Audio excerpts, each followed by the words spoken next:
crush your enemies, see them driven before you, and to hear the lamentation of their women.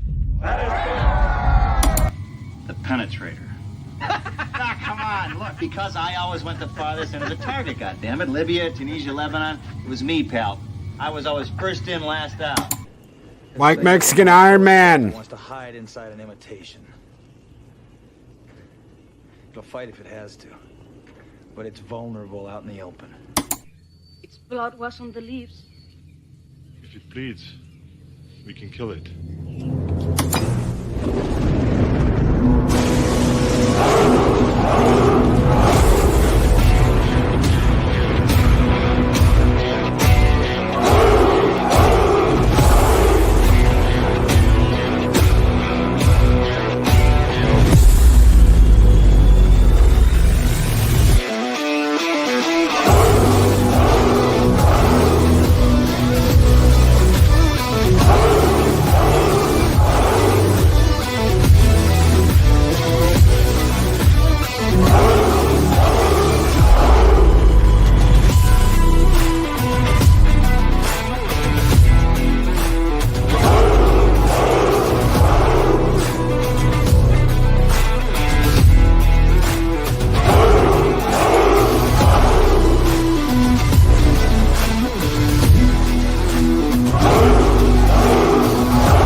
Good evening, everyone, and welcome to the Lake Show with Mexican Ironman. I'm your host, Stone Loki. No, I was not yelling out anybody's names because I am back on the Ferrari. All the USB ports on my streaming computer went out when I went to load up and get ready to send out invites. So I had to swap everything back over to the Ferrari. And as many of you know, when I start yelling into this setup, everything goes crazy. So, yay. No yelling. No yelling during the intro, at least until Monday. Good evening, everybody. You're Hi. Sorry. Well, he has a computer that I have dubbed the Ferrari because, okay, so let's say, by the way, we have with us the great CC Karaoke and the lovely Six. How are you, my dear? Very good. How are you? Long time no stream. I know I haven't seen you guys since last year. I feel like it was like there was like it was last year. Like it was last year. I know. Yeah. Yeah, it's been a while. We're like at a reunion, and like we're all like there at the buffet at the reunion event, and then I'm like, "Oh, Six, have you seen the champagne that's outside by the pool?" And then I drag her away. I love buffets, by the way. Me too. I don't care what. Because then I can hone in on like one or two foods and just eat that. I didn't think you liked him, Mike, because that one place that was like, "You eat like killer whale, you must leave." What? What are you talking about? When have we ever got No more buffet for you, hash brown. You eat like killer whale. Oh, I get it. It's a joke. Oh, I see. Uh-huh. Mm-hmm. Well, What else did you expect? I don't know, but I'll tell you, my schedule is completely jacked here in California. I thought this week I would be traveling around LA. Instead, I got sick. I got a nasty cold Sunday flu. Was out Monday, Tuesday, half of Wednesday. Didn't really feel better till yesterday. And then at the same time, the California's been hammered by storms, like top of the state to the south of the state. I've never seen anything like it. I have clients, their businesses were washed out in Santa Cruz. I was going to be in LA this week, and my whole travel is just jacked. I got to move everything back at least a week and a half now. So I'm going to be stuck in California. It looks like a bit to slash lot longer than I thought. Shum, you should know that the only time Mike puts a buffet plate down is to go mow a married woman's grass. Mike, do you have Bambino with you? Yeah, he's like right here taking a that's nap good. on the sofa. I take Bambino with me everywhere. Bambino is the best travel dog. He is the best. And I felt so bad for the little guy. On the flight out here, we got delayed a little bit. And, he's the kind of guy that he'll just hold it. But at about the 8-hour mark, he starts to get a little chihuahua shaky, like you can tell his bladder starting to shake, And he started whimpering as we were on the final approach to land in Ontario, California. He was going, So, poor guy. You get to take him in the cabin, or do they force you to put him underneath? No, he's 7 pounds. I slide him underneath the footrest, right in front. Nice. I don't understand though. Lately, in the last 6 months when I've been flying, I see people now with dogs walking on the plane, like dogs, like labs and shit. Like they literally service dogs. Yeah, but I mean, what are they doing on an airplane? Like, what service are they offering while you're in flight? Yeah, but their owner needs them when they land. But I don't get it. Like, why would you buy an extra seat for your dog to sit on the plane? The dog can't even have its own seatbelt. Like, I'm talking like 50, 60, 70-pound dogs here. I've seen them like walk down the aisle and they go to their seat somewhere in the back. It's hard for me to see where they go because I'm always in first class. Oh, well, of course you are. In 6, you would travel accordingly in the same level of comfort if I were able to steal you away. Wow, that would be fancy pants for me. Yes, that would be fancy pants Mexican. We've seen this video already. We showed this one 3 weeks ago. It's an update. No, how's it an update? We showed it last week. It's an update. He said it's an update. Oh. So it's an updated version of. Here's your DMs. Saw that one already. We're just gonna sit here and look at all these. They're all on Twitter already. Oh, these are new. He made this one yesterday, I think. So I got to while you're doing this, I'll go straight line. I have no idea what this is. Wolf of Wall Street. Oh, that's right. It's the FBI coming to get Mike because he's been betting too many married women. What?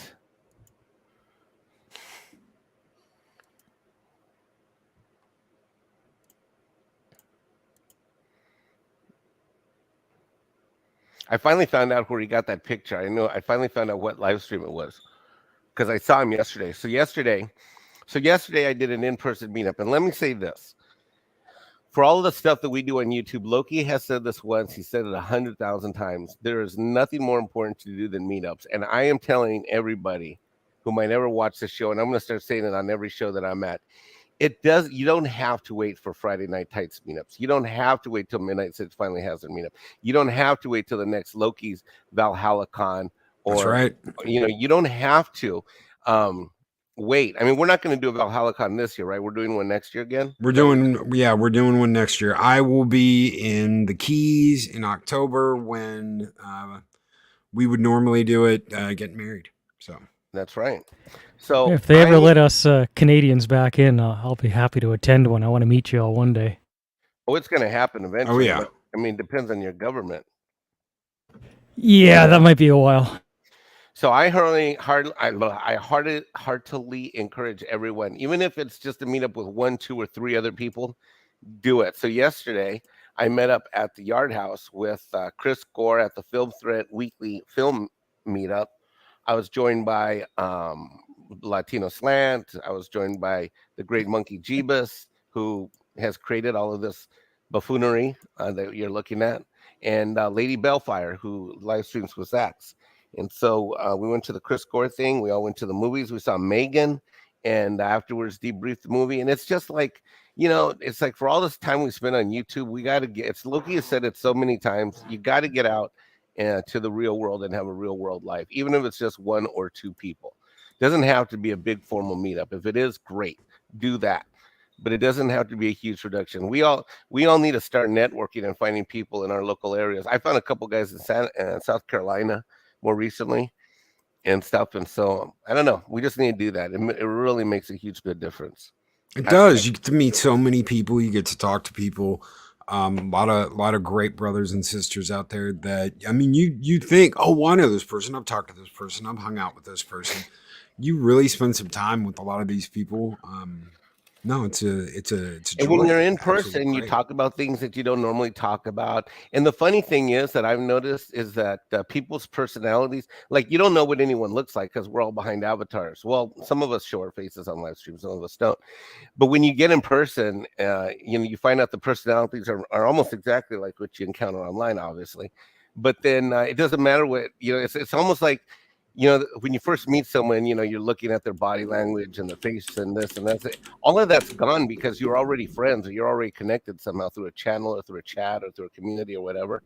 And it's great because you instantly have that camaraderie, but because you're not limited to a 2-dimensional live stream, you're able to experience a 3D experience with people in real life and build. I love meeting Dan. That's Monkey G was his name. I've known him for so freaking long. Chris Gore, I told Chris Gore actually got embarrassed because I told Chris, I'm like, Chris, I used to do LAN parties. I used to connect fiber optic cable to servers to do early Call of Duty Halo 200-man LANs, and we would watch you on TV, and then we would set up our LAN parties that night. And it's just so cool. It's so cool. We don't do enough of this stuff. We need to do more. Oh, I see a culture casino in the house. I don't believe that. Hello. No. Hello. Yeah. Is that you, Culture? It is me, Mario. Take off your shirt and turn your camera on so I know it's you. Okay. We have to do a nipple identification test. Tron's here too. Look at that. Hey, what is up, Tron? I would have sent you an invite, dude, but I saw a post you made that you were like, you're going to be working on your new PC tonight. So I was like, no, you can't. He's not going to be able to make it. I'd have sent you one, brother.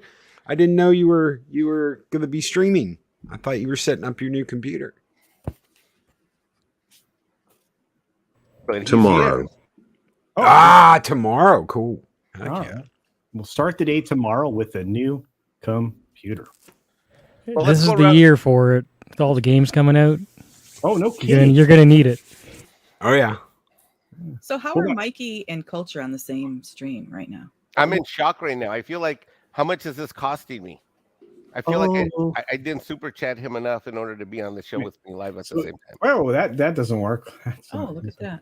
All right, hang on. Wait, I got to take my shirt off now? Wait. Whoa. Turn on the porn music. Somebody going to make him big. Okay, I actually don't have 10K subs yet. I can't take my shirt off. I'm sorry. What does that have to do with anything? That was the bargain I made, apparently, when I was out of my mind. Wait, I thought that was a joke. Someone in your community told me that one time on the DM. Was that true? Is that a real thing? I thought that was a joke. Guess somebody told me I made that deal. I don't remember making that deal. Okay, so when you hit 10K subs, then 6 takes off her shirt? Really? What? Yes. What? Huh? Yes. I don't remember that deal. I remember that deal. I mean, I'll take it off right now, but oh, hey now. He's at 5,130 something. Yeah, I'm nowhere close. You know, I might make it by June or July. If I make it by July, then I might take my shirt off. All it takes is one video to go viral, and boom. Look at CC Karaoke. Oh, what's up, brother? Yeah, it's been raining, but that means it's been snowing on the mountain. So. All right. Well, I take the rain over the snow, man. Oh yeah, no, it's a whole lot less shuffling. And Apollo, me, it was so great getting to see you again for the second time. Getting to see you in Vegas the first time was great, but getting to see you in Dallas was absolutely wonderful. Thank you so much. Apollo's the best. I love Apollo. Yes. She and I laughed probably for 4 hours straight as I was coming up with novel and movie ideas for the love story of how she met her beloved. Dude, we were rolling, like, I swear to God. And then it went on for like 2 more days as I kept coming up with more ideas. I'm one of those people. I have to tell you that that every single person that I have met in our sphere, in our community, or whatever you want to call it, our fellowship, it has been just wonderful. I have not met one person that I dislike. It's incredible, and because everybody's like us, it's really fun. If you can go to a meetup, go to a meetup. Well, I was saying that you should just create them. Like, if you can find 1, 2, 3 people, why not meet up with 1, 2, 3 people? Oh, I agree with you. Like, I was watching you and the movie crew, right? Or any of that. Any if you can just get together with a handful of people, do it. Like, I'm gonna gather some of my locals up, do that. I'd love to get up to Canada and hang out with some humans. It'd be a lot of fun. Although it looks cold. Let me wait. It is cold as F. Let me know when it's warm. No, the Canadians have that's why I moved to Vancouver. It's always warm in Vancouver. It's like winter's like 50 degrees Fahrenheit on a regular day. You look warm. Oh yeah.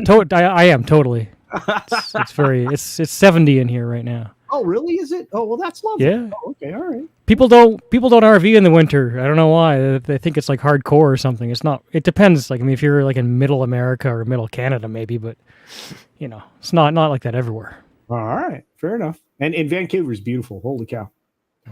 So I have bad news. I'm not going to be able to. I just found out due to scheduling conflicts. I didn't realize that the Echo Base Network convention has been moved. So I am not going to make it this year to the Echo Base one because of the date that it falls on. I'm going to be in Utah on those dates. I didn't know that it was at the end of May now. I thought it was in March. Wait, you're going to Utah on purpose? Whose window are you jumping out of in Utah? I'm not jumping out of any. You know what? Okay, you know what? I'm not jumping out of any windows out in Utah. I have you guys stop that right now. He has a former client that has a wife. No,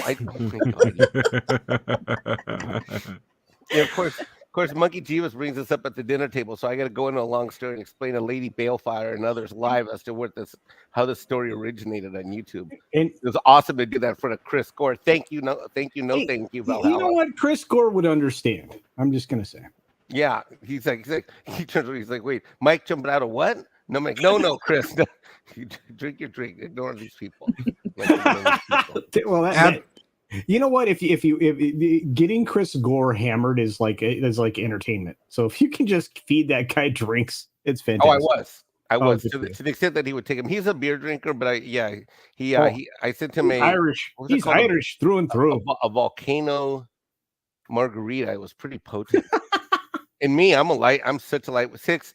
I'm such a lightweight. I'm telling you, if you and Lovely Sherry just want to take me and put a couple margaritas in me, you girls can just have your way. You just a couple margaritas. Yeah. 2? Yeah. 2 margaritas, Mexican Ironman. Woo! A couple margaritas, and I'm dancing on the tables. Oh, I'm a lightweight too. Feeling when you're dancing on the ceiling. Hey, no, CC. We saw Megan. What now? And then right after the meetup, we went and saw Megan. All 15 of us. So, what did you think about Megan? I thought. So reviews in our group were mixed. I had a blast. I thought it was. I had a really fun time watching Megan. So, just when we thought no losers were going to show up. Welcome back to the Puff Stuff Show. Ooh. I'm your host, Puff. Hi, Puff. Hey, Words. Hey, what's going on, Puff? How you doing? Words. What? When's the new show start? Season 3. We're coming up on it. It's gonna be good. It's gonna be great, actually. Yeah. Okay, good. What's this show? You just said it was a Puff and Stuff show. Yeah, you're on the Loki late night show, my friend. Silence. Users. Tron is trying to speak. Shoot, Tron. What the fuck? You're no lightweight Ironman.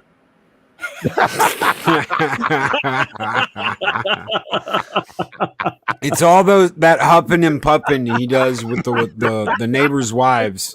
God. Oh my God, Tron just called me out. Someone clip that shit. Oh, I love that so much, Tron. Someone has got to clip Look that. at that. You betcha. Well done, Tron. He's laughing his ass off. Someone's got to clip. I got to clip that later and put that on my channel. Oh, man. That was epic. I'm going to take what I just said. Loki, we got to clip that later. We do have to clip it. Tron's awesome. Oh, that was a good one, man. Oh, wow. What happened? Oh man. So I'm a little nervous. Why? Well,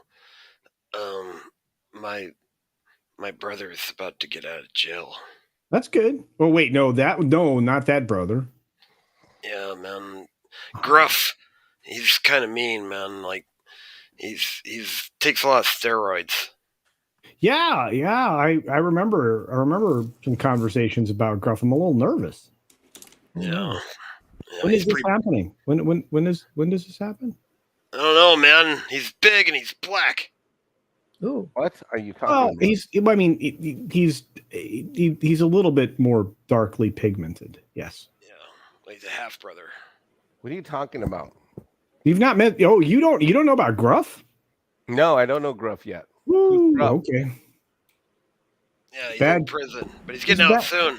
He's bad character. When Puff? When? Probably like season premiere of Puff and Stuff season 3. Tell him to beat the shit out of El Perro. Oh, done. Yeah, probably. Pretty easy. Tell him about the Nintendo. Tell him how that little bastard stole your Nintendo. Yeah, I don't think he'll waste his time on Barrow. That's like it wasn't, but it wasn't actually Puff's Nintendo. It was Jolly's Nintendo. Yeah. Who we got it back? So, is anyone excited to see Megan? No, man. Like, Snowdub's got a sister named Megan, and she was scarier than that movie. Oh, yeah, and that bitch on Netflix, I absolutely hate her. So, yeah. What the? Which one on Netflix? The Megan bitch, the bitch that thinks she's like royalty. That's like, oh, they treated me so badly. That's Meghan Markle. Meghan Markle. Yeah, fuck that bitch. No, we're talking about Megan. I know what you're talking about. Oh. I'm just giving you shit. The movie, I know. I think Megan looks stupid as fuck. Yeah, I do too. I think we need to send her back to England with that hairy guy. Yeah? Yeah, let them deal with him. Wait, well, I don't know why we got him anyway. How did we import the dumb from the UK? They have a lot of smart people. How did we import the dumb? Because that's what America does. 6, did you mean Meghan Markle or Megan the movie? I meant the movie. Oh. What? Ouch. Yeah, let's smoke. Hey, I got a great question. Has anybody here got some weed? No, we don't smoke on this I channel. got light a doobie. We don't smoke on this channel, do we? Why not? Because I don't believe in weed. What? Well, it exists. Wait a minute. You don't have to believe in something. It actually exists. Well, I mean, I can prove it. Yeah. I mean, like, whether or not you believe in something, it actually exists. It's like, like your car. It's like, it's there. Well, You don't want to smoke your car, though. No. Oh, no. I Metallic. I know this is I know this is not a popular belief, but I just don't see that weed adds any value to my life. What? Oh, man, you're missing out, Mexican Ironman. Well, my perception, and maybe you have been a mentor or teacher in this regard, but I think weed just slows you down. And in my life, I don't have enough time in the day. Last thing I need to do is smoke out and fall asleep and lose time. And you're smoking stuff, man. Like, I smoke some, and I get like a raging wang, and I can go all night. Well, I've got a hash brown lives matter. I've got a question for all of you guys. The new trailer for Evil Dead. I liked it. Didn't watch it. What? Wasn't inspired. I mean, I might eventually watch it, but it doesn't. It's not the director, and it's. Oh yeah, that's why. Yeah, I get it. You know, I don't know. I don't know why they're calling it Evil Dead just because the Necronomicon's in it, and you're gonna have some weird. Yeah. That's what the word I can't say too. I hope it ends up being great, and maybe I'll watch the trailer. It just, I kind of looked at the information around it, and I wasn't excited enough to click. Culture, you'll never get the Necronomicon. You'll die before you get it. Yeah, I hear that. But no, I feel you, CC, because I'm like the same way. I mean, I was like, okay, why am I going to be interested in it? And I watched the trailer. I'm like, you know what? This actually looks like it feels good. There's a little bit of comedy in there. Shockwave is really dark. Yeah, and they swapped out Ash. I get it. But I feel like I'm going to give it a chance. And I don't often do that with like the modern like remakes of stuff. I feel like it's going to be good.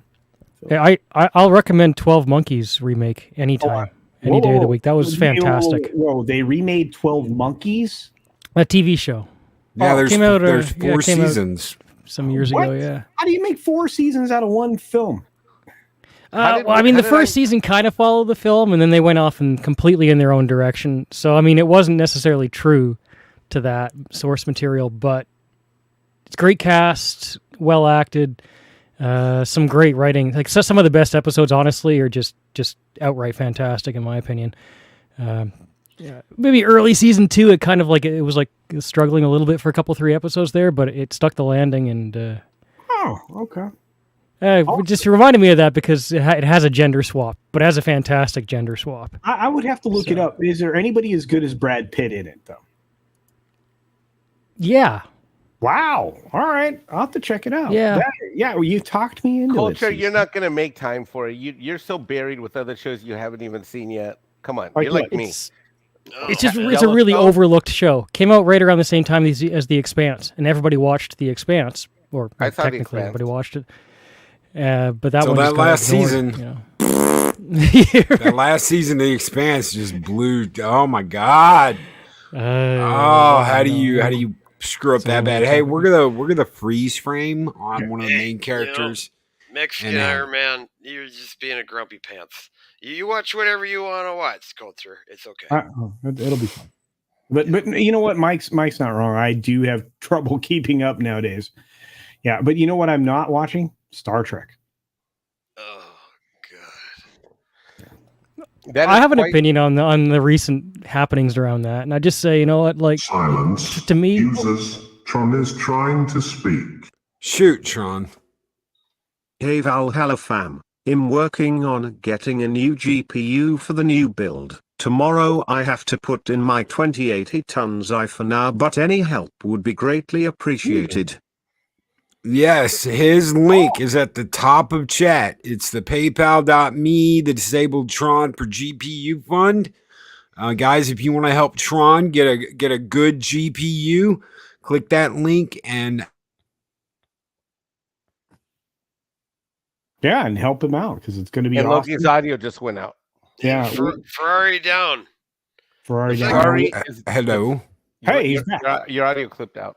Well, it was like everything started spinning, and yeah, that's just great. Well, that happens to me too sometimes. StreamYard. Okay, so let's talk about this. Odyssey had downtime yesterday. YouTube updated the algorithm today, and StreamYard's been having intermittent issues. So party on. Want to hear the weirdest thing, Six? I got a question. Were you on Midnight Sedge earlier today? Yes. You were, right? Okay. Yeah, I was listening, and my chat kept disappearing. My live chat. So did mine. Really? We were talking about that in the mod group chat. No, I mean, like, it was just gone. Like, it was just not there. Like the show was running, but the live chat was gone. Yeah, that was. Were you watching it on your phone? Yes. Yeah, I was watching it on my phone. The same thing was happening. I also had a tab open on my laptop, and that one was fine. And everything was fine on the StreamYard end. Mr. Chickletrunk showed a screenshot. I was like, oh shit, bye chat. It was like, bye that. And I was like, okay. Yeah, no, there was a lot of weirdness. Yeah. I don't appreciate Chum Super Chat 6. He's being meanie face. What happened now? What? Oh, okay, so Shum throws out a $5 super chat and says, you were joined by Culture Casino.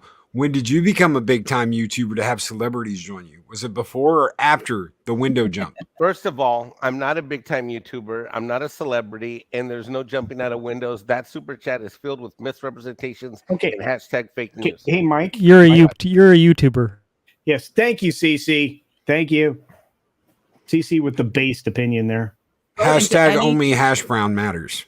Dude, any chat and drop Mexican Ironman, and everybody knows who you're talking about. Yeah, that's right. Everybody does. And CC's right. CC knows. CC's a professional YouTuber. Yeah. CC knows. And CC just called Mike a YouTuber. He is a YouTuber. You gonna argue with the pro? No. No, Mike is a YouTuber. Yes. I'm not okay. I'm not a big time YouTuber. That's for sure. You're a YouTuber. Yes, you are. No, I'm not. Everybody knows you. If you took the hours you spend once a year, I guarantee you're like 2 or 3 times what I spend on here. Oh, easily. Yeah, I mean, like last night, where were you last night? I have to ask. I think CC. I was at Chris Gore. I was with Chris Gore last night. Okay, all right. Oh. Where would you normally be last night? Midnight Edge after dark. And then that's all I do on Thursday nights. Oh, okay. Where would you have been on Wednesday? Well, I did Doomcock show for. That's what I thought. 4 or 5 hours. Yeah. Yeah, it could be argued you're a big time YouTuber. What do you do on Sunday? I do not appear on a panel on any live stream on Sunday. What about Saturday? Well, I kind of feel like I'm lying because I'm in the behind stage for Valiant show on Sundays, and then if Tom does a show, I'll try to do Tom's show Sunday. And Doomcock? Yeah. No, Doomcock doesn't do Sunday. He only does Wednesday. Not anymore. Yeah, no. Oh, I thought he did. Yeah. No. So now he it goes Sunday Valiant to Wednesday. Yeah. Okay. Yeah. So it's on Sundays. It's Valiant Renegade, then weekly wrap up on Mead, and then my channel after that for the late night culture. Well, I listen to that, but I listen to you while I go Betty by night. Yeah. Oh, speaking of Betty by night, I have to do a high rollers stream, Mike, and since I have 2 of my high rollers, I feel like I'm being victimized and dogpiled. Because right now I'm adding up the hours. Loki did this to me one time on the live stream. Yeah. It was a fucking ridiculous number. I think it was like 10 or 14 hours a week or something, or 20 or something. CC, help, because he's deaf. I was Congo level on Mead for a few months and nothing ever happened. So eventually I just switched out. Now I'm a high roller. I push them all the time to fulfill their membership benefits. Hey, I'm going to tell you, 100% does behind the scenes. She is relentless about membership streams. Now, the fact that they just still don't happen normally, it has nothing like they mean the best, but it just 6. How do I describe it? It just doesn't happen. There's only so many hours in the day, and they scramble so hard. Yeah. Those channels, like it's not. People think that they just you guys just show up and start talking, and that's the show. And then they broadcast, and then they just go spend their money. That's not even. I mean, even besides live streaming, I put a good 40 hours a week into my channel. I know. That's sometimes why with live streaming, it's like I want to do this, and then it starts to become too much if I do much of it, right? Yeah. Because I'm already working so many hours just on the regular channel content. I mean, I'm only backstage, and I already try to get logged in as soon as possible to capture the super chats, but at least a half an hour before the show starts, so I can look at the latest news, see what's going on, find the links, and then afterward, I got to clean up all the screenshots that I made that something needs to be followed up on, or whatever. So, and I'm not even on the panel, so all that ancillary work, I think it can be overlooked sometimes. There's a ton of it. Oh, I'm getting called out, Victor. You quiet, Victor. Someone delete that comment quick. No, it's true, Mikey. You do wonderful things for this community, and when I see you in real life, I'm not gonna want to fight you with a lightsaber. I want to give you a big old hug. I want to tell you what. Let's see if I can get around the sombrero. And we've talked about this a little bit during ValhallaCon. Mike, Adega, and Eris planned this crazy birthday cake idea, and it was this big tall Valhalla birthday cake with one of the dragons on top, and Eris wouldn't do it without Mike being there, and Mike finally got there, and he was like, "Did you already do it?" And she's like, "No, I've been waiting on you."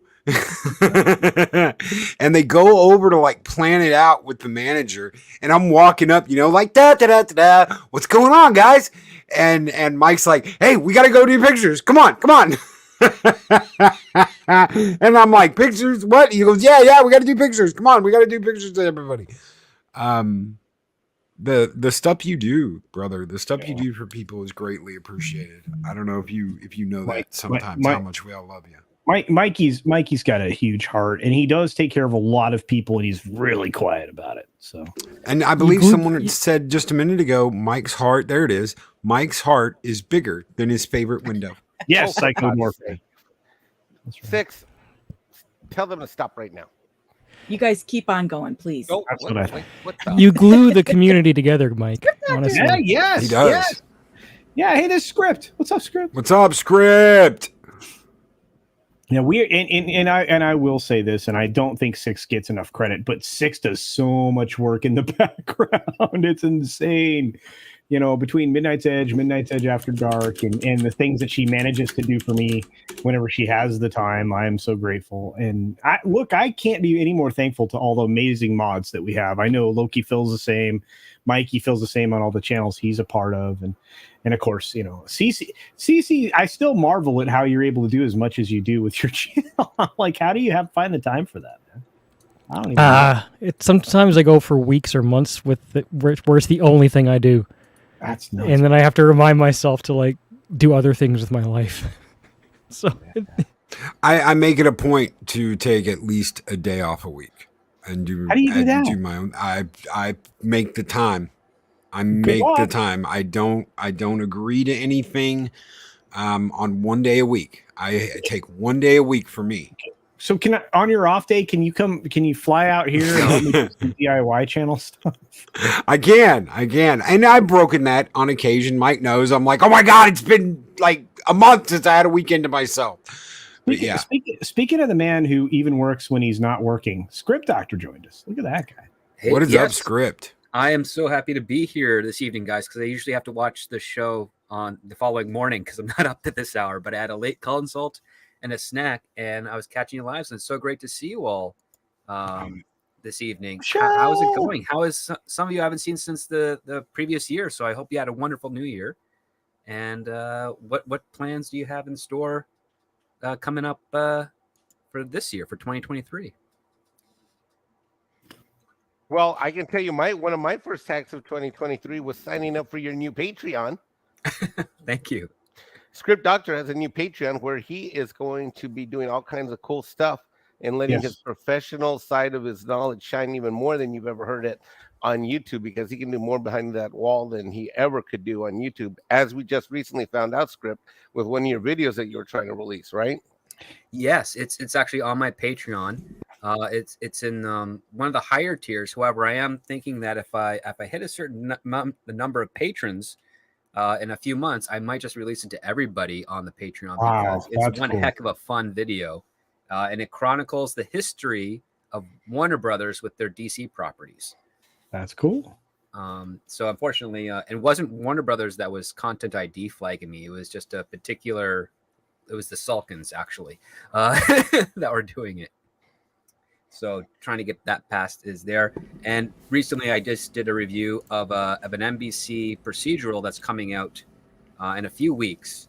And it's a 10-page long review of this script, because it's quite it's a very interesting, fascinating topic that I would love to see it done on TV. It's just not done particularly well. So if you want to see that, please feel free to sign up. But aside from that stuff, how's everyone else doing? Great. But I still want to promote your Patreon, because this guy knows his stuff. And if you are at a certain level on his Patreon, he will help you do some writing stuff, which I think would be incredibly valuable if you're a writer of any kind, especially if you're trying to write. Well, if you sign up for his Patreon, it's always better if someone else sells it. If you sign up for his Patreon, you get discounted rates on his services. But if you're at the top tiers, you actually get to talk to this guy on a Zoom call that you get to record and keep for learning posterity. Ooh. That's such a great sign up. That's such a great thing for a Patreon. I mean, that's really unique. It's a great way to go outside the box. Now, is he wearing a shirt, or is he shirtless? What is this private stream about? No. Well, it's you can either so yes, if you sign up by Patreon, you get at one level you get 30 minutes where I do a consult with you for 30 minutes. Another level I do an hour. But on top of that, you also get discounts off of pretty much 90% of my Script Doctor consulting stuff. And that also includes hours of consults, which are recorded and given to you for your own use. So there's a lot to benefit if you are a writer, whether you're aspiring, amateur, professional, what have you, on that. I just came off a client who is part of that. And I'm having a lot of fun with the clients recently because they're way more polite than the ones I do when I'm not the script doctor. You mean in the studio execs that are saying, "Get out of my office"? In some cases of that nature, yes. Yeah, And Cameron does have a great patron as well. I actually was going to plug both of you and say, if you want a master's class, just talk to these studios. Be the way to go. And you know what? You've been highlighting Michelle's chat here, and I just want to say, because she's often in my chats as well. Congratulations, dear. We are so grateful that you're home. We're glad everybody's happy and safe.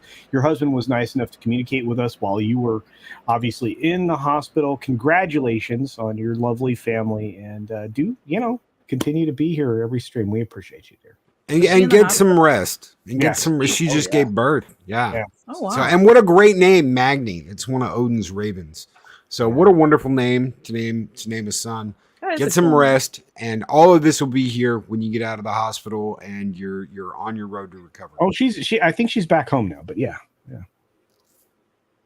I had no idea. I thought she was still in the hospital.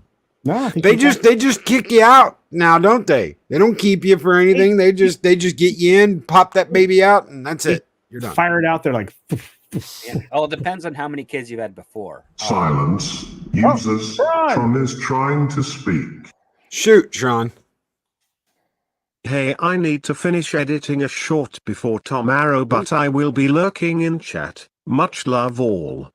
Tron, brother, you fight for the users. You're an absolutely wonderful guy. Anyone here who has not subscribed to the legendary Tron, head over there, ring that bell. He's always doing game videos. He was doing a game video earlier today. You know what? Those are not noticed enough and not clicked on enough. Go hang out with Tron and watch him fight for the users. Thank you, brother. And please, next time you see X-Wing, roll over him and say, "That's for Loki, bitch." Right over. And do check out, of course, his PayPal, which is linked permanently up there at the top of the chat, because he could use a new graphics card, folks. That's right. By the way, I'm 961. Nice. Getting close. Getting close. You should be able to get something really good for that. Yeah. Yeah, like ridiculously good. And the way they're selling the new 4s, they want insane amounts of money for those. But they said that about the 3s. I didn't get a chance to answer Six's question earlier. She wanted to know, why did I refer to your streaming computer versus your other computer as the other computer being Ferrari? Well, Six, let me tell you this. So let's say Six and we go. So I own a Toyota Highlander. That's my SUV. So you get an average car, right? You pick this model, that model, this model, that model, right, Six?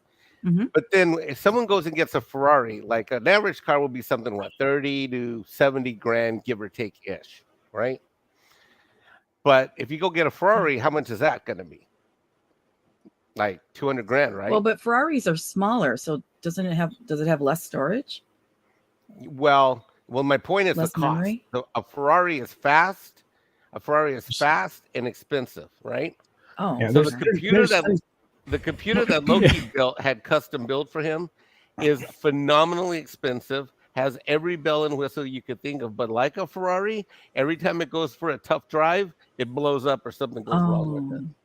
So he has this amazing computer that could probably launch missiles and shit, but after every launch, it's got to go in for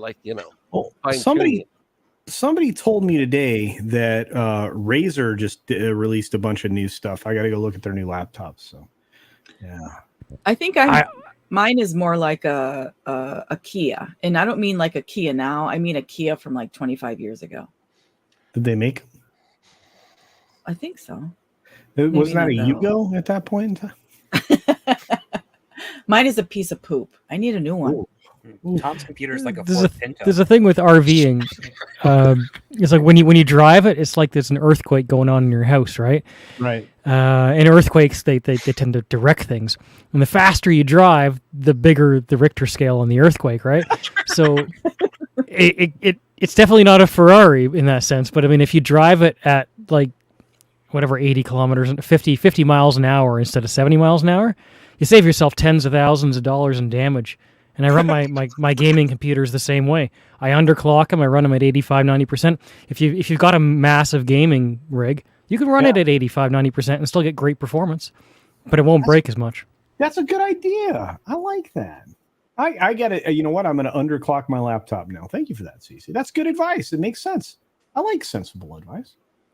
You know, but Mikey is actually the physical embodiment of a Ferrari, and therefore he's able to jump out of windows and do Oh stunts. my God, there we go. No, I am more like, right now I am the physical embodiment of more like a Ford F-150 truck.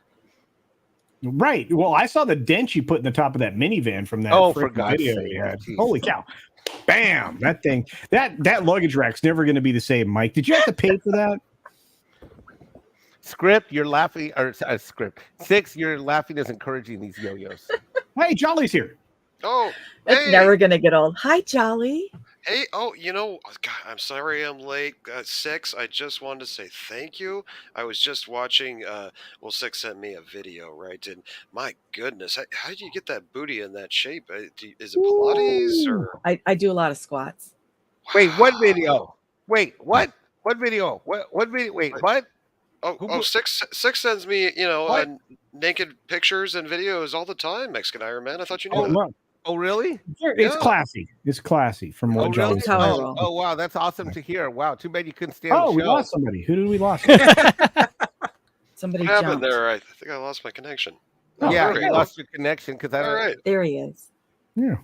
My honey. There I am. Yeah. Your Thank you so much. Thank you so much, Six. It was amazing. I couldn't stop watching it, and then I was like, oh, that's right, I got a show, and Mexican Ironman desperately needs some help because he's really bombing right now. So I figured I'd jump in. Hey, Wait, how am I bombing? Well, you're a professional YouTuber now, Mike. Right. Why am I dizzy right now? What is happening? I'm trying to put you do the same thing. Yeah, you do the same thing. You always move people around. I'm just making, yes, but I do it because of my OCD. When other people do it, I'm going nuts. This way, all the people with cameras are in the middle row now. All right. Well, wow. All right. Well, I feel like I have. And if you didn't notice, I lined up the blue background of 6 with the blue puppet against the blue shirt of the Script Doctor. Oh, magical! Wait, I need a blue background there. Yeah, too. you need one. See if I can find one. Wait, let's get some blue balls up on screen. Hey, Culture, have you seen Avatar yet? Is that it? Hell the is heck that? Did I find the blue background? Is that it? TikToking. No. No. Doing it right? No. Doing it right? I don't see why that? people do TikTok. I'm trying to figure out. That wasn't it. So I didn't. That wasn't it. Wait. Maybe okay. I There should we do go. one of those dancing okay. TikTok. Okay. All right. I got to find the blue background. Hang on. That reminds me of high school. That Hoes in the house. Hoes in the house. There he is, ladies and gentlemen. What's up, Jolly? Yeah. Wait. Did you just not. notice just now? Oh, hey, wait. Does this work? I feel like I'm on Midnight's Edge. He had to go tinkle, Jolly. That's okay. Right. That's good. Yeah, I like it. Okay. I needed a refill. Chris Persia Joe says we Boo. lost audio. What? Maybe Did he's the we? only one. Joe Boo needs a refill. Might have been my connection because I got an error message. Uh-oh. Chris, was it all of us or just me? No, I could hear everybody. So I No, I know we will be in StreamYard, but it's on to the outside world. There's been problems. When my Booty break? I like that. That's a good idea. No, we don't do booty breaks here. We don't even have that. We don't even We're have that good. video on this channel. Yeah, no, I can hear you guys. Oh, yes, we do. I was gonna say that's a damn shame. It's just not the one you want to see. Wait, what? What?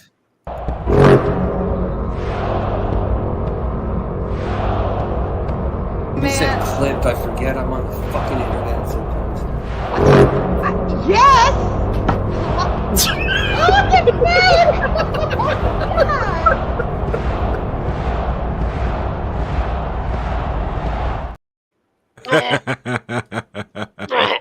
Oh So my. does X-Wing get a cut from Haynes every time that plays? You should, God damn I it. want to apologize to a fine gentleman such a Script Doctor that had to endure that script. My apologies. Please don't. Thank God you're anonymous so that this could not reflect on your great fine reputation in Hollywood, sir. Oh, it hurts.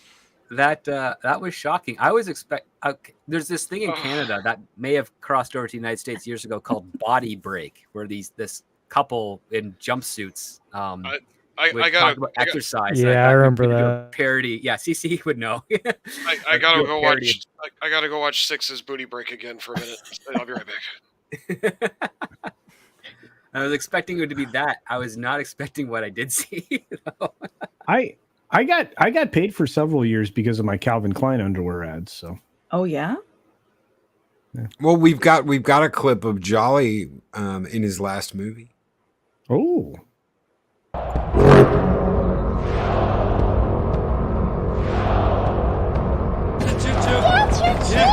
Have a great trip. Here I go.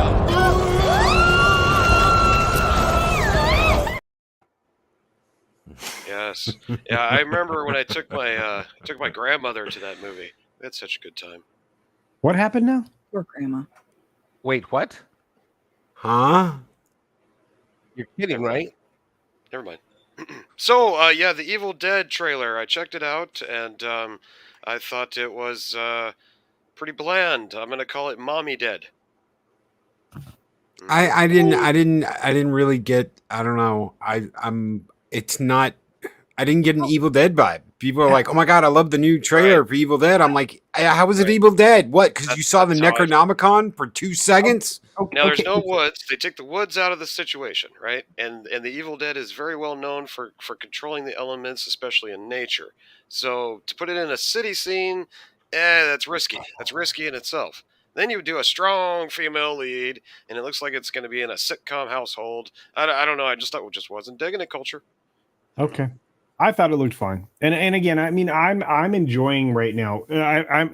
There's a resurgence in horror right now that I'm appreciating, and all different types of horror, I think.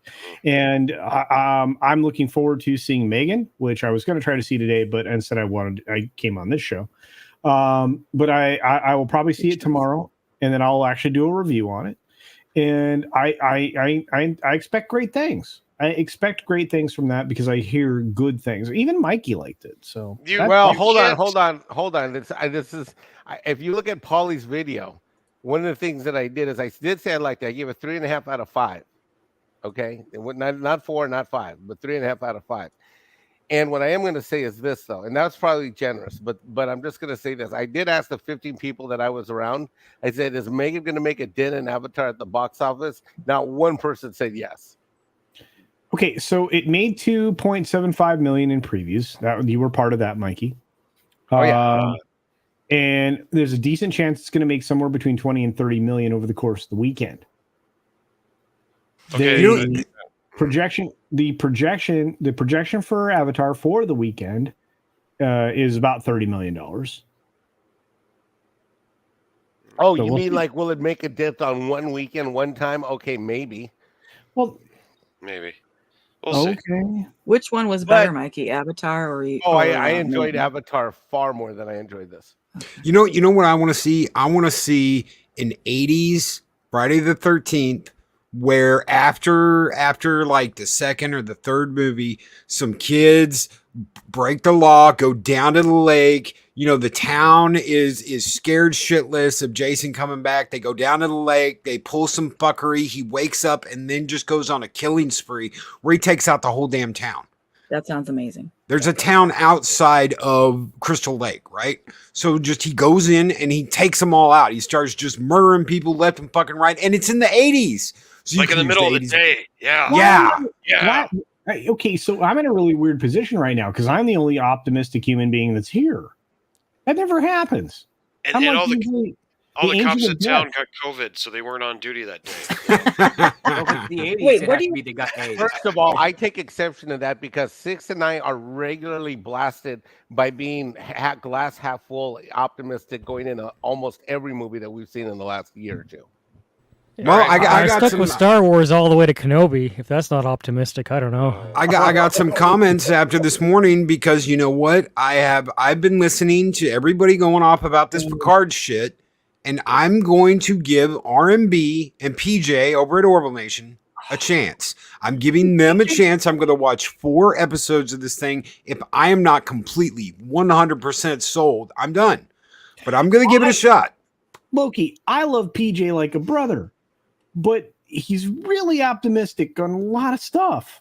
But it's not just him; it's R&B. And I've talked to PJ. I've talked to him, but it's not just him; it's R&B. And R&B is big on selling this shit and saying they're going to retcon shit from the first 2 seasons. If that's true, I can and if it's true, because I didn't emphasize this morning.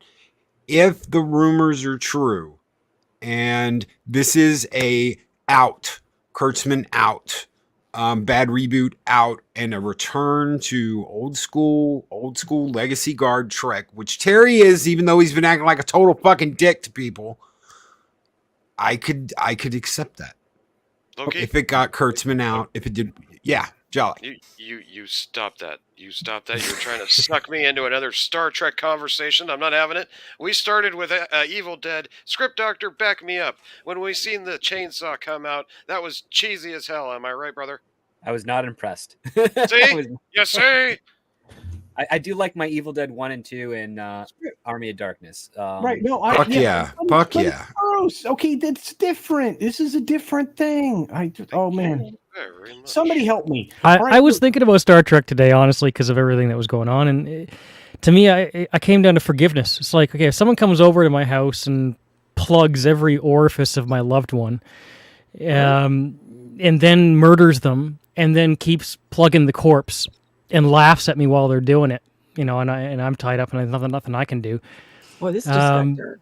Wow. Well, yeah. Well, that's the thing. And and then they say, "Well, I'm sorry. I swear I'm going to take it all back." I need to forgive them, right? Because it's like if I'm going to go and they're going to have an art show next week. It's like, please come to my art show and see all my latest work. I swear it's better, and I'm a new person.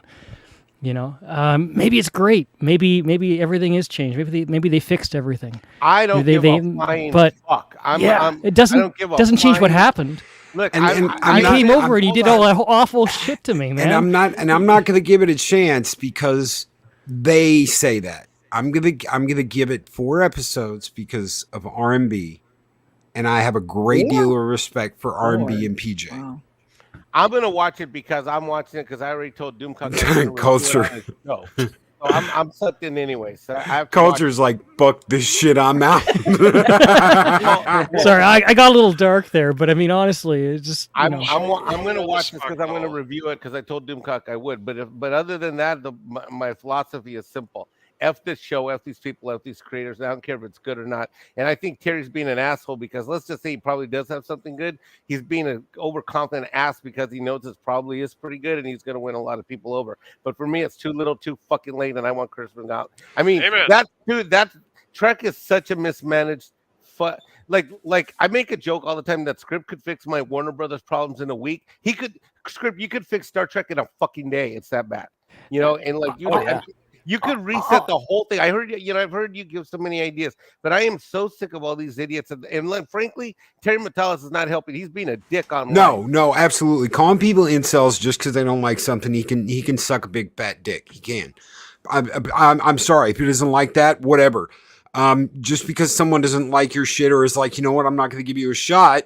That doesn't make them a fucking insult. Learn what those words mean. And there are people that hunt down fucking incels and act like they're the worst fucking people ever. I'm not an incel. Jolly's not an incel. Culture's not an incel. Culture's married. I'm engaged. Mike's fucking everyone's wife. I don't know about Script Doctor because I don't know him well enough. 6. I don't know if she's getting banged or not. Goddamn. Script Doctor has a girlfriend and he is in a loyal, committed relationship. And I am not banging other guys' wives. I've done perfectly fine in my life. That happened one time. And then when I found out, 6. I'm sorry. You're mowing everybody's yard. #hashbrown mows. 6. I was a man of honor, and I immediately terminated the association with that woman. Well, yeah. There's another angle to this, though. It's like somebody in Hollywood or otherwise. Wait, did she say when I hit the concrete? What did you say? He's been pounding concrete. Well, actually, he kind of hit the top of the minivan and bent the luggage rack. Then he hit the concrete. But I don't think it was until he hit the concrete that he actually severed the relationship. I think he actually tuck and roll. He might have severed his Achilles. I don't know. I mean, Hitting the was on car that knocked for a some while. sense into him. And Sherry, that'll change. That'll change. So much stuff. So many people don't see what's in the future. And you know what? I don't want to be on this fucking ride where I'm like hating something just to fucking hate it. I'm sick and tired of that shit, of this echo chamber of, you know what? Let's get together and fucking hate on something just to hate. Go ahead, Culture. No, but that's the whole point. I'm like, look, I think Evil Dead looks good. I'm gonna go see it. We'll talk about it. I'm gonna go see the Megan this weekend, and we're gonna talk about it. But CC wanted to say something, and I think we stomped him. So. No, I was gonna say there's another whole other angle to this is that we're waiting for somebody to have the balls to completely retcon the mistake, to just completely undo everything, and then see it succeed tremendously and make tons of money and bring all the fans back, and everything is just gangbusters. Oh, you mean and Star you know Wars? what? If Picard season 3 does that, Oh, you're talking Star Trek. well, no, it doesn't matter. It doesn't matter what it is. Just as long as somebody does it, and then it succeeds and makes a lot of money and gets everyone excited again, becomes a cultural phenomenon, then somebody else will have the balls to do it too, and we can see the rest of these IPs be recovered. Well, it's not just that either, dude. You've got D&D doing that. They've taken all like individuality and everything special that made Dungeons and Dragons great. They've taken all of that away. There is no individual. Everybody's the same. Orcs are sitting there baking pies, cooking muffins and cookies for people in the village and all that stupid shit. And you're like, what the hell? What the hell is this? And they think that's going to make them money. They really do. Well, I mean, but are you surprised? I mean, we're looking at generic fantasy shows, and I know a lot of people are doing the memes where they put all of the fantasy shows together and they all look like the same fucking thing. And do that with Nickelback once too. You mix every Nickelback song together into the same music. I like that. All right, hear me out, guys. Hear me out. Okay, so I know what they want. I know what they need. We've seen Top Gun, right? They got that nostalgia thing, that button there. Now, imagine this. Script doctor writes the script. There's this badass kung fu action, kick-ass pimp, James Bond type blue puppet character called Jolly P.I. He's a private investigator. He drives a red-hot Ferrari. He's got a hot chick named Six on the side and a badass Doberman and a pretty cool butler named Culture Casino. And this could be like the most greatest movie ever. We're full of toxic masculinity. They'd love to see it. I believe you, and we're gonna work on it. We got a trailer gonna come out. It's gonna be beautiful. You guys are gonna love it. Oh, we're already working on it. Never I mind. know. Don't tell anybody. Sorry, I think I think this is also the last official. Yeah, I'm here. Oh, sorry. I'm down for that. That sounds like a lot of fun. But I also think this is the last official year for Secret Hideout to have a contract with Star Trek, if I'm not mistaken. So, and this year they're releasing Picard Season 3, Strange New Worlds, Lower Decks, and Season 5 of Discovery. And it's that's pretty dense for a single year. It's as far as I know, nothing is scheduled for 2024, but there might be the way they might be releasing it might come out. But my concern is that if this Picard Season 3 is excellent, well received, that'll just give Kurtzman a contract extension. No. Yeah, it's entirely possible. Yeah. Well, it is possible, Culture, but it's happening at the forefront of the year where the negotiations for a newer extension would take place, because Discovery Season 5 is going to bomb. Okay. And Strange New Worlds has got a crossover with Lower Decks as a weird stunt, and that's probably going to be poor. Yeah. Upper Decker is terrible. No. I'm just saying, I'm with you, Script. It's possible they could give him a renewal, but do you think that if he only hits 1 out of 5, he's going to win? No, I think, the way I know how studios worked, at least when they were geared to profit, is the one person that's making the money they keep and the rest they discard. Yeah. So if Terry Metalis, does well and with the card, they will keep him and toss everyone else out. Has there been a change in like upper management since they canceled fan films? Because that was when I exited Star Trek. 3 changes, actually, I think. Okay. Yeah, because Moonves was in power when he canceled it. Now, Moonves didn't like Star Trek just because it was expensive. Yeah. and he greenlit a lot of shows in the late 80s and early 90s on CBS that were actually quite popular. But yeah, he just wanted to try and find a way to make Star Trek cheaper and get rid of it. And then he screwed up there. And the whole reason, like, I was there when CBS and Paramount was huge on fan films. It was like one of the coolest parts of our weekend is you could come into the office on the weekend and one of the other PAs would have a collection of Star Trek fan films that had been just released that within the last couple of weeks, and we'd all sit down and watch them and comment on them. And a lot of them were terrible, but we had fun watching them. Yeah. And it was great. And then the whole controversy with Axanar occurred, and then that's where CBS Legal got involved and said, okay, it looks like this guy, and I have to say this allegedly, it looks like this guy is making money off of our IP. We got to put a stop to that. And did they have any option just to like profit off of that though? Like, they own Star Trek, couldn't they just say, hey, we'll take the really good thing you're making and make lots of money off of it ourselves? Was that ever an option? No, because the means with which the people behind that production went was not considered to be ethical by way of CBS, because they pitched it as a fan thing and they hadn't released anything yet other than that documentary piece and some special effects stuff. The way that I would like, the perfect scenario that I could have seen happening is if they released the film and didn't make, so much profit on it and during the campaign part, but they accounted for every dollar spent and they released the film in a reasonable amount of time. It did well. I would not be surprised if people at Paramount would have reached out to some of the people involved in that and said, hey, would you like to work on a new project here? It doesn't have to be Star Trek, but they just might be impressed. It's rare that happens, but you did have some people involved with that have already got a history with CBS. Like Robert Meyer Burnett helped with a lot of the effect shots on that and in the early days before he left that project.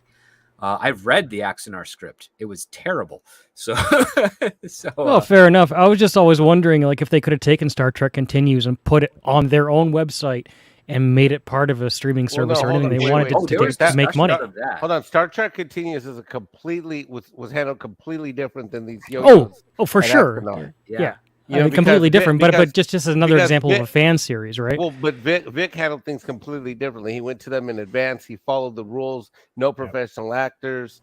He was allowed to finish the series too. He was allowed to finish it. Well, in fact, they even shared with him the model for Discovery, so that in the final Star Trek Continues episode, that there's a row of models. The Discovery ship is the last model on that row.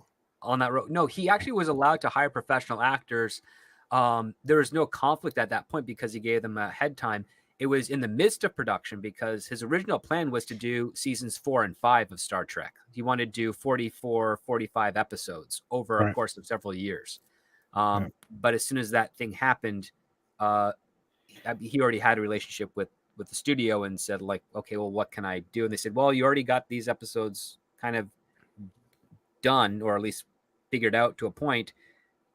Just finish off those episodes you've got and you're good to go. And I think that's how he worked it out. But you can reach out to Vic. He'll tell you all the details. You can talk to him. He's very accessible and he's a wonderful human being. If you get opportunity to meet him in person, he's lovable, like you wouldn't even believe.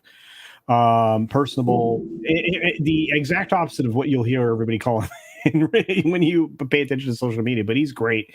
And all of his detractors just attack him. But I have to tell you, Star Trek Continues is still one of my favorite things to go back and grab and watch, because there are professional actors in there. Some of my favorite people are in that show, and some of my favorite characters. And we lost somebody just way too young as part of that. And I love that show. I don't know. Like I said, it makes no sense. Monkey Jeebus was talking about D&D and what Wizards of the Coast is doing to the fan created stuff and everything else. And it's like, you know what? You guys just totally suck. You just suck. Yeah. Like I said, I don't have an inside track on this, so I always wondered about it. It's like, what prohibited them from latching on to that, saying, okay, this is a success. Let's use it. Because they own the property of Star Trek, right? Because they don't want anything to do with the people that are behind that. Like everything that happened with Axanar, there's a whole bunch of bad, like, I mean, Kirk fighting Spock on Vulcan deathmatch shit that goes on behind the scenes between Paramount and the people involved with some of that shit. Oh, sure. I mean, they don't have to accept every series that came their way, though, right? Some They were don't, going to but be you better do than open others. up a whole bunch of weird legal Yeah. issues because you have someone who, I mean, the workaround I would look at it is you would take something like if Axanar was a success and didn't do what it did, you take it as kind of like a pitch. Like the studio would look at, okay, this is a pitch, and you made it, but the other part too is because they got such a huge investment from people that are fans, for them to buy it and then re-release it at another price point, that might be a conflict with the contract that they had from the crowdfunding campaign as well. Something happened in the video game industry recently, a video game series called the Trails series. A couple of games that were only released in Japan, and the fans translated it, and then the company that handles the series bought the fan translation off of them and released it in English. That makes sense. And it's been a huge success. Got Game of the Year from some sources. No, that's fantastic because that is something where the fans use their own finances and resources to do it, so they're able to sell it directly. Yeah. Something like a crowdfunded film is a bit trickier because you have certain quote unquote contracts with regards to crowdfunding. If you say, oh, if I pledge this much amount, I get a credit on the movie or I get a copy of the film, what have you.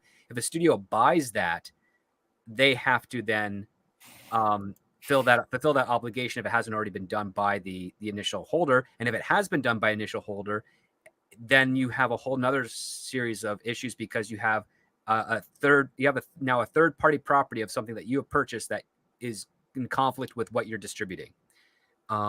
So that's why Vic Mignogna's thing, like the first few episodes, he self-financed himself before he started doing the Kirk starters, if I recall correctly. And the whole filming space, right? Like 10,000 square feet or something like that. He actually will let you go and tour those, and he's there, by the way, at least once a month. He will personally take you on a guided tour of those sets. He's so great. Guy's just incredible. Monkey Jeebus brings up Loot Crate. I want to tell you, the Star Trek Loot Crate was the most disappointing fucking thing I think I've ever paid for, because I paid for 5 months before I ever got my first crate. They were that far behind that I was paying. I'd already paid, and this is like every other month I get charged. So it was almost a year after I was supposed to get my first crate that I actually got the first crate. But then I realized they're fucking charging me still every other month. Even though they haven't delivered the first product, I've been charged for 5 products in almost a year that I haven't gotten yet. Because I thought, hey, I'm not going to have to pay for this until before they ship it out. No, they keep charging you every other month, whether they deliver anything to you or not. And they're like, we're so sorry, we haven't got this completed yet. No, we got this in, but it wasn't right. So we sent them back, and we're going to have to do a complete redesign. And then you finally get that shit. And you're like, them bitches have been charging me for almost a whole year. And I've just now gotten my first crate for Star Trek. So I ended up eventually getting 5 crates, but I think it took like 2 fucking years to get 5 crates. That was supposed to be in the first 10 months it was released. That took 2 years. So hell no. Screw Loot Crate. It's like a tangible mystery box right there. Oh my God! What if J.J. Abrams is a co-founder of Loot Crate? Get it? Mystery box. Get it? Okay, you know what? That was funny, you guys on the panel. Mark 47 wants a Fanta. What the Fanta? Fuck it. And Adega Outlaw says, late fee, give me a skull.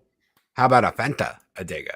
Want a Fanta? Don't you want a Fanta? Mexican Ironman wants his Fanta. I don't even Mexican drink Ironman this wants a shit. Fanta. My mom just Yes, he offered me does. one and I said no. Here's Samoan. 2 hours ago. Iron Man.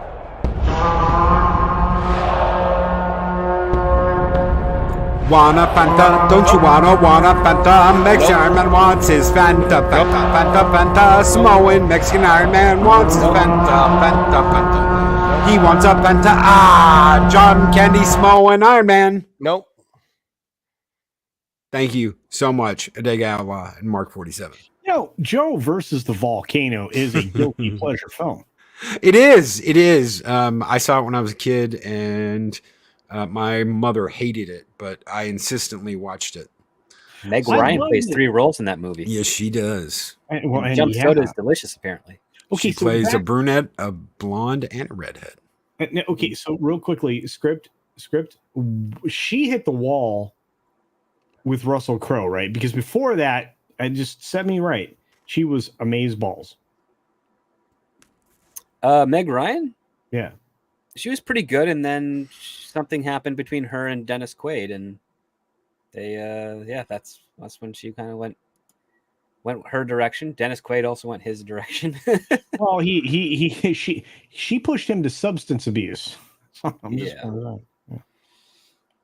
not good. Dega walked out of that movie. Which movie? I'm guessing Joe versus the volcano. Joe versus the volcano. I Never saw loved it. I loved the beginning because I felt like, oh shit, I've been in this office. You know what movie I walked out of? What? The last Indiana Jones. Crystal Skull. Oh no! The last one, the third film, the last one. Yeah, it was great. His dad. It was incredible. They rode off into the sunset. At the end of the movie, I thought that was probably the best ending you could give a trilogy. That was a great ending. It was amazing. Sean Connery. I enjoyed all 6 films in the Skywalker saga as well. Yeah, but no, the Indiana Crystal Skull thing. I was on a date. The what now? The what now? Crystal Skull thing. I was right. Well, like the alien film. Well, I was on a date, and we started making out, and we were like, you know what? This is a lot more interesting. Let's find out where this goes instead of where Indiana Jones goes. So we left, and I had no problem. Why did you leave? You could have just done it right there in the movie theater. Well, I think it was the monkeys kind of cringed me out a little bit. The whole swinging monkey scenes. I know. I almost left with the nuke in the fridge. I looked at my dad. Really? I looked at my dad, and he just kind of shrugged, and I was like, "This sucks." Yeah, the swinging monkey thing was when I checked out. I was like, "Okay, that's it. That's it. This is not Indiana Jones." Right there, Keely Chow knows there are only 3 Indiana Jones movies, just like Culture said. No, well, and Chris Purse. Are Loki and I the only ones on this panel that saw Avatar? Well, no, the original film, yeah. I thought Avatar's still Way of Water. Way of Water. Oh, what's that now? The most okayest film. Cece didn't see it. Snow, you didn't see it. No. The okayest sequel Cameron has ever done. The first one scarred me pretty bad, so I can't force myself to see the second. Right? Dude, okay, so that first movie is basically tree hugger hippie shit. This is Save the Whales hippie shit. So I mean, it's pretty much. Well, now you're gonna have Save the Fire hippie shit on the third one. Sorry, CC, go ahead. No, I was just like, if you're going to inject a message into a movie, Save the Whales is totally safe because everybody's been on board with that for decades. You're not really, and they're kind of quite safe, actually, right? Can I ask a question?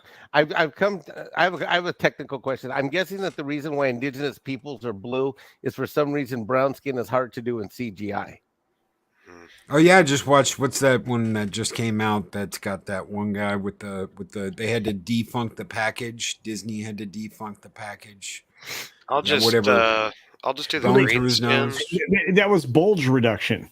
Bulge reduction. Hey, whoa. People of a darker complexion are harder to light because the light doesn't bounce off them. That's why The Rock is always oiled up, so it just shines right off his ass. I'm gonna stick to the green skin, the best James Cameron movie ever made, and that's Aliens. You know, that's when he was at his peak, and Terminator 2, and then after that, it's just kind of been down. Wait a minute. Well, that's why I kind of said this is his most okayest. It's just okay. It's not anything, and it's not even really like a different movie. You might have like, oh well, their kids are in it. It's still the same fucking movie that it was the last time.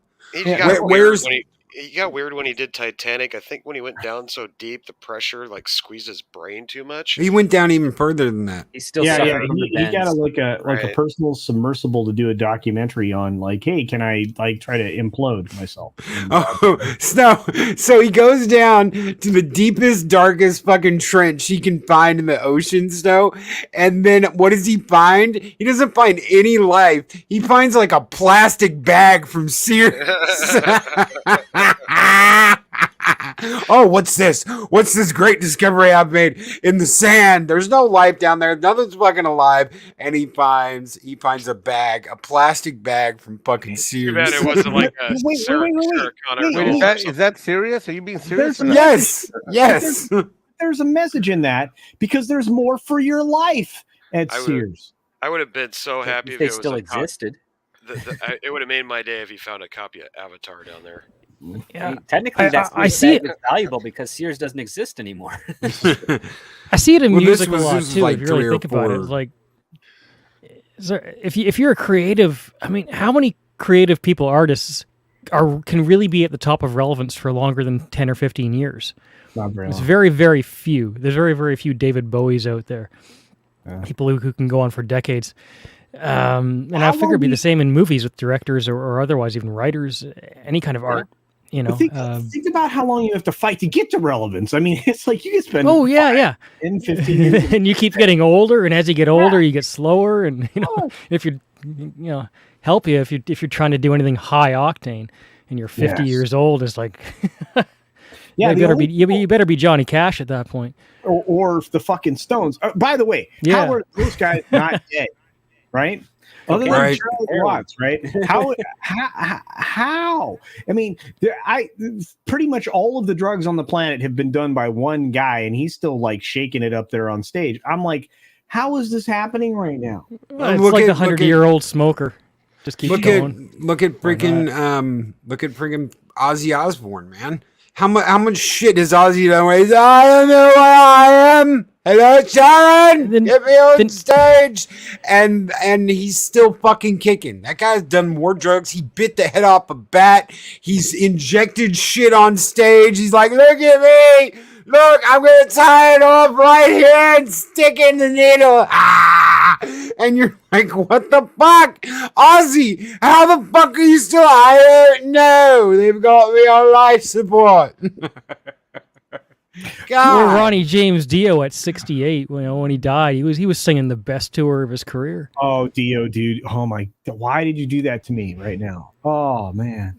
I know that was a bit of a sad moment, but his voice was so beautiful right up to the end, Yeah. It's very rare. I don't know how that happens, but dude, I feel bad for Steve Perry, right? Because I'm thinking this dude's got the voice of the Angels, right? And he destroyed it, and it was just gone. And then he got sick, and it destroyed it some more. And but okay. So did you guys ever see this film? And probably nobody did, other than me. It wasn't The Rocker, although it was funny as hef. I think it was called Rockstar. It had Mark Wahlberg in it with Jennifer Aniston. Did you guys see that?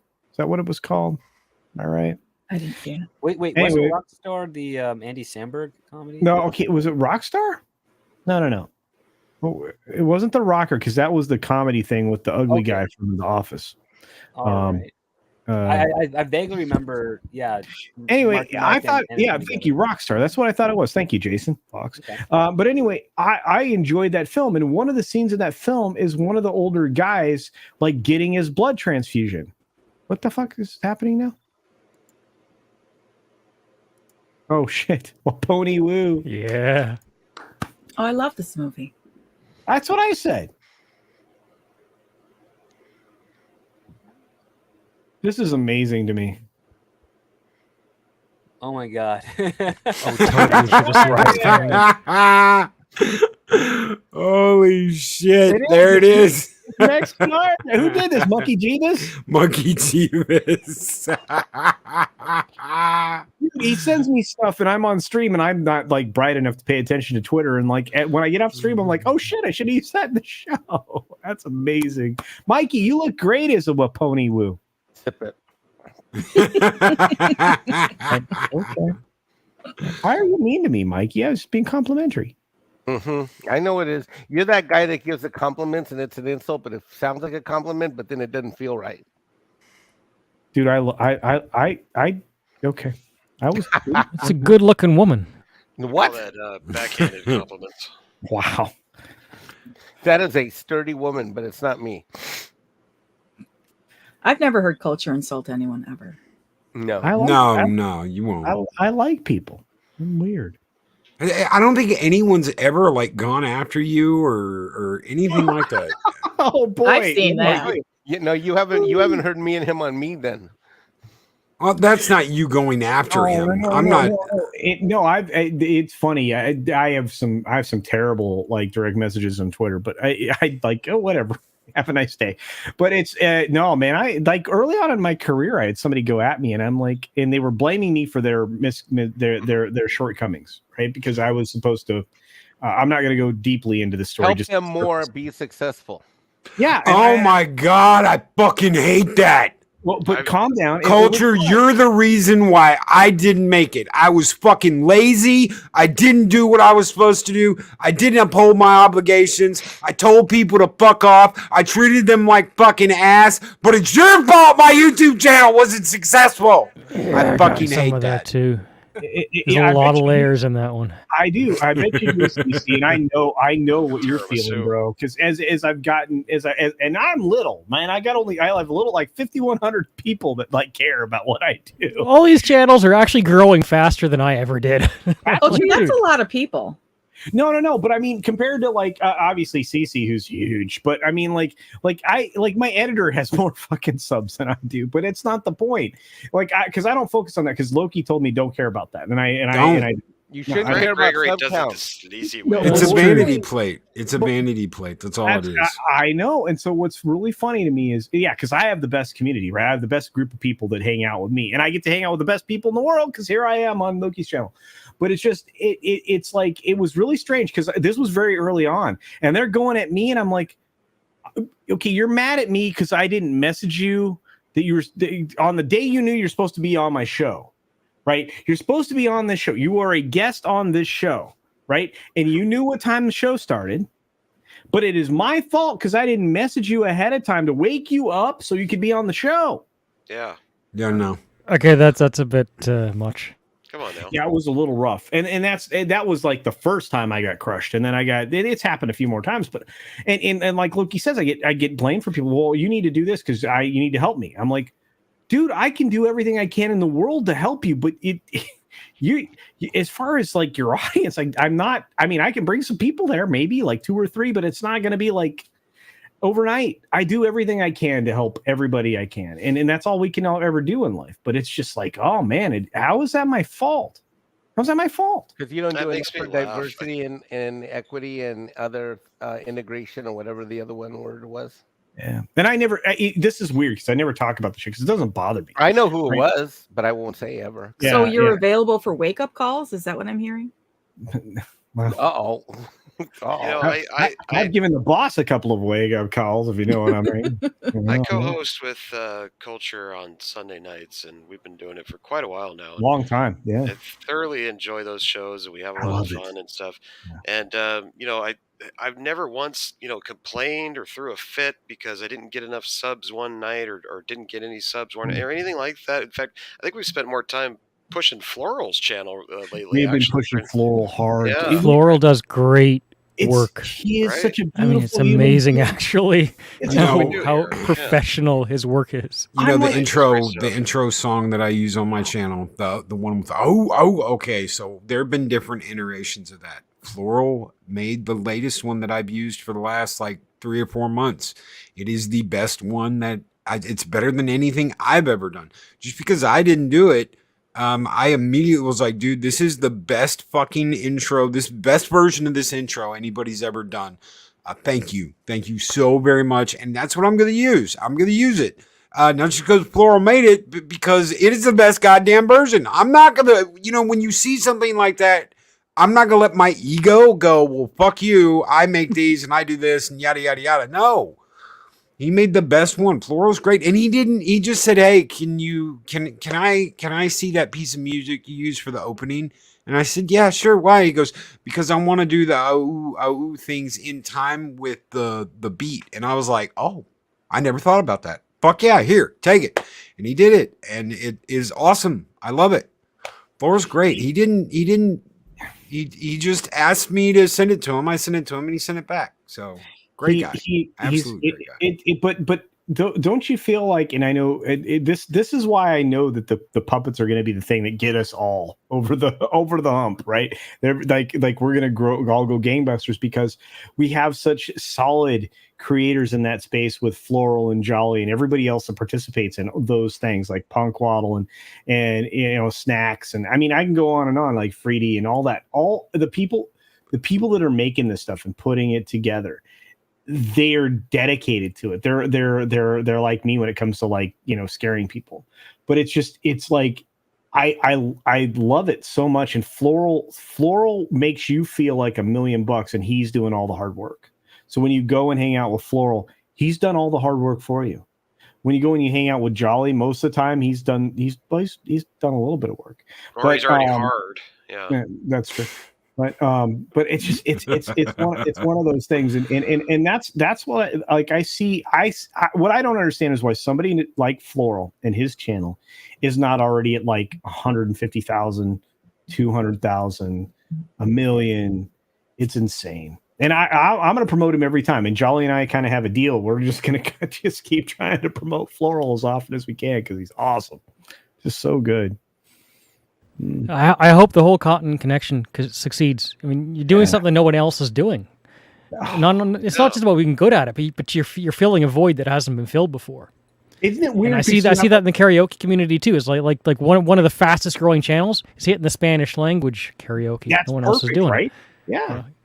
Yeah. And that's kind of what we want to do, right? We want to promote those people. And I look at it like this: like we have the PG version or PG-13 version of Puppets. That's Floral. And then you have the After Dark version of Puppets. Yeah, R plus. The adult version. Yeah, a lot of use of silly string in those ones, right? That's right. There's a lot of silly string. There has been silly string, definitely. Hey, good idea. Well, the thing with the Cotton Council show was a chance to bring all of us together on one show and kind of give everybody a newer version of like the Muppet Show, because that's what I grew up on. And it was an entertainment that you could watch with the adults and the kids, and it was a good time. So we figured, well, why not make it, an adult Muppet Show for nowadays, for a more modern audience, and I hate to use that kind of term, but and so far so good. We've had some great guests on there with Culture Casino. We had Darth News, who came on one night for our Halloween special. He wore the actual Deadpool costume that he wore as a stunt double from the Deadpool movie. We had another guest come on as Santa Claus, Dennis, who just killed it as Santa Claus. I mean, we've really pulled together some great stuff with the puppets, and I think the sky's the limit. And I really appreciate everybody, playing their role, so to speak, when we do interact, because I know it is sometimes silly and stupid, and there's a few people out there that just don't get it. But I feel like it's kind of an escape for us because we're under so much stress and ridicule all the time with these, bad media and getting called istphobes and igots and all that stuff. And it's nice just to kind of let loose and laugh once in a while and not just dwell so much on what's bad in entertainment and how they're killing all of our favorite shows and franchises. So if we're going to give the people great entertainment, we're going to have to do it our damn selves. That's really where it's at, guys. And I believe this, and I've said this a lot lately, and I think Script might agree, and maybe a few others, but the independent creator sphere is going to rise to replace Hollywood. It's not going to be overnight. It's probably going to take a decade, but they're going to have a terrible whirlwind of competition from independent creators.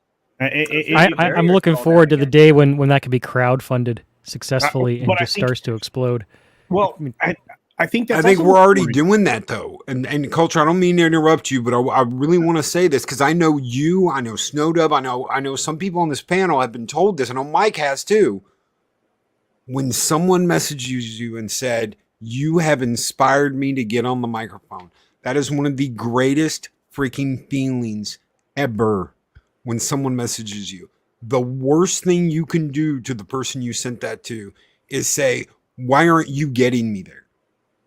Because we might have got you on the microphone, but it's not our job to push your content or to do anything like that. We do that because we love it.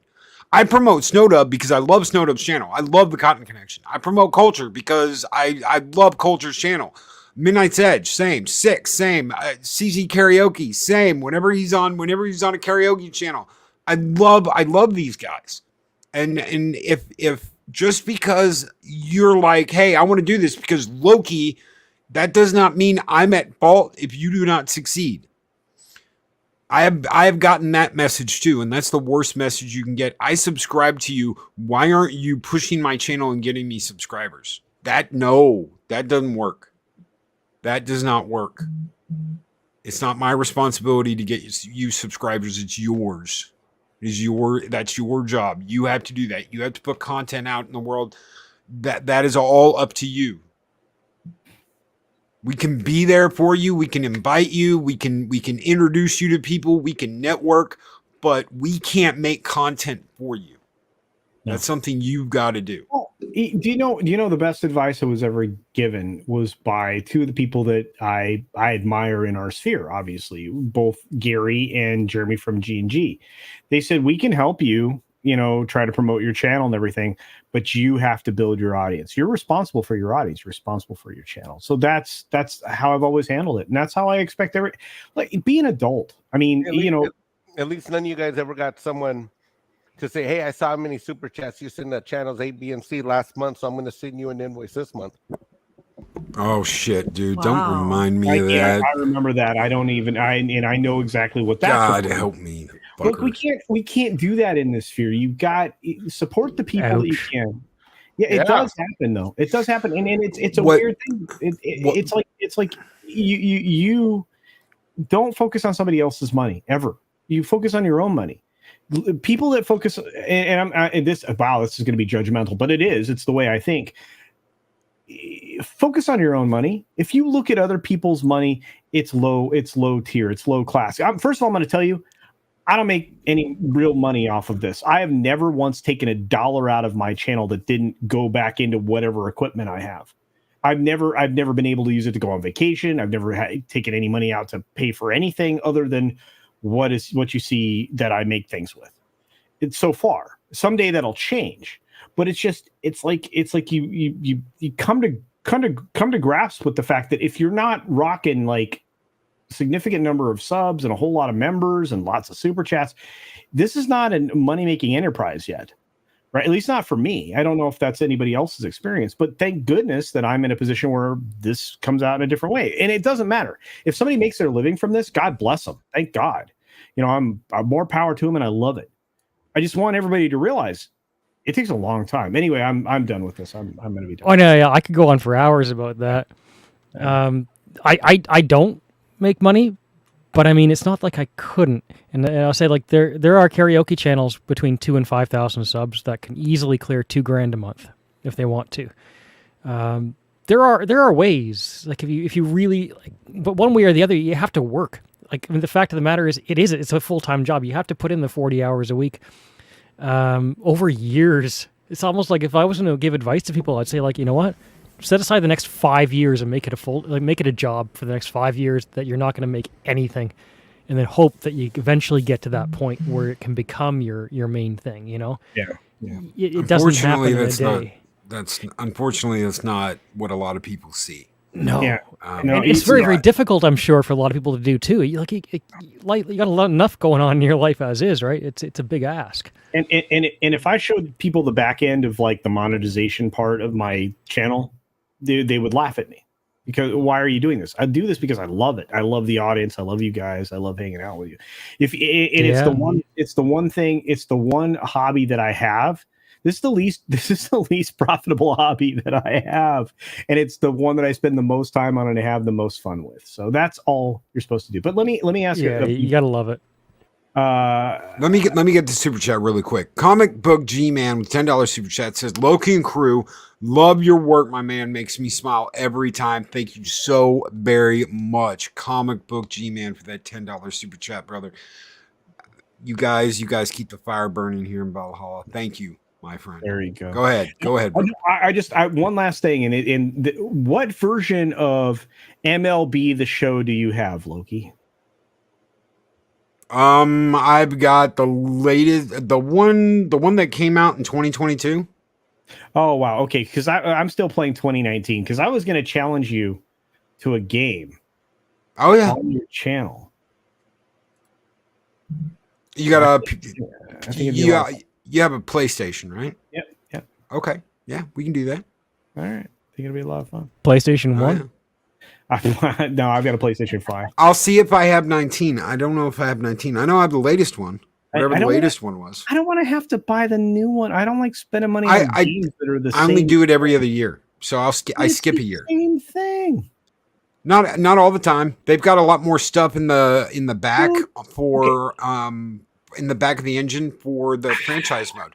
I'm all about franchise mode culture, so I like selling the tacos in the stands and building my own stadium and all that shit. I'm a road to the show guy, so Okay.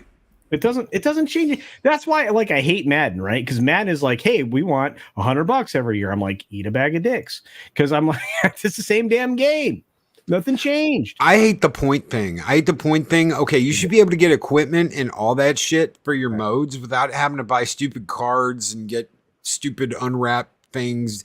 Digital cards and all that shit, I absolutely hate that.